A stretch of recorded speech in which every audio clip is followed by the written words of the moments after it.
Master goes and let the Divine to be happy. If the Divine is happy, that heart chakra begins to open. If the heart chakra opens from Divinely order, it will fix all the chakras because it's the seed of energy. So I said before, when you breathe, your life is based on breath. So all masters came and taught that our way is based on the breath.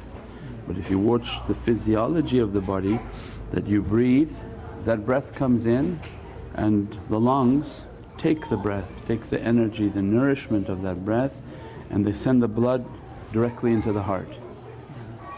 So then the heart now has to deal with the blood. The heart has to now process that breath.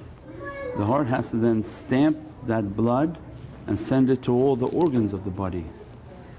So if contaminants are in here, doesn't matter how good we breathe, how good we open up other chakras, it's still being stamped by what's within the heart.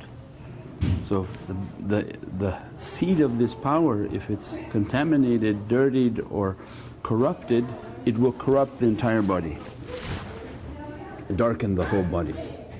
So then Sufis, they focus on the heart, and that is the most difficult chakra of Lataif to focus on, because it requires that passing security tests, that the Divine, before that light and before these realities open, there's so many stages of testing, because what God gives He doesn't take away. So that every stage of what He's going to give is going to be based on the perfection of character. And again, if that opens and begins to open, then begins the blossoming and the nourishing of the entire body. The entire body will benefit from all of those realities. Every lataif, every chakra on the body will benefit from that reality.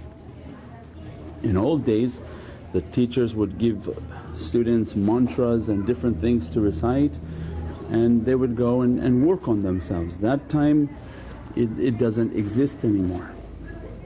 People are too busy, too much in worldly affairs and worldly distractions. What's important now is the reality of mirroring. Means by keeping the company of the shaykhs, and the shaykhs that kept the company of their shaykhs, they are opening a reality of mirrors.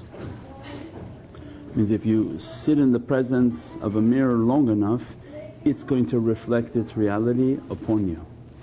And all they ask from us is then you do these chantings, you do these mantras to polish your mirror. So as much as you're reciting, then you are polishing. As we begin to polish and polish and polish, what happens is then you will take on the reflection of the Master, the teachers. So keeping their company, keeping our practices, keeping our chanting, keeping our way is polishing so that they can begin to reflect that perfection onto us. Then the knowledge of these different lataifs or chakras, depending upon what we're calling them, is that when we polish and then seek out their knowledges, they begin to dress us from that reality.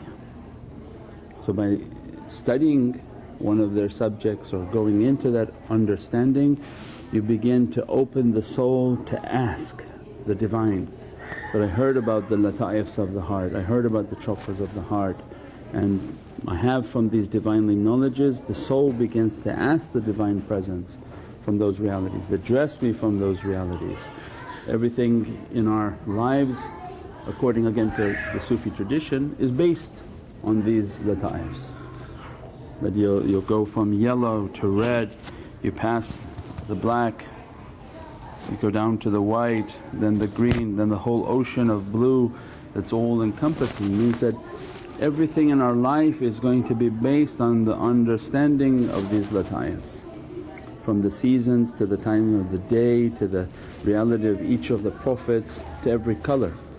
Even the colour and its significance means that many oceans of reality begin to open in that understanding.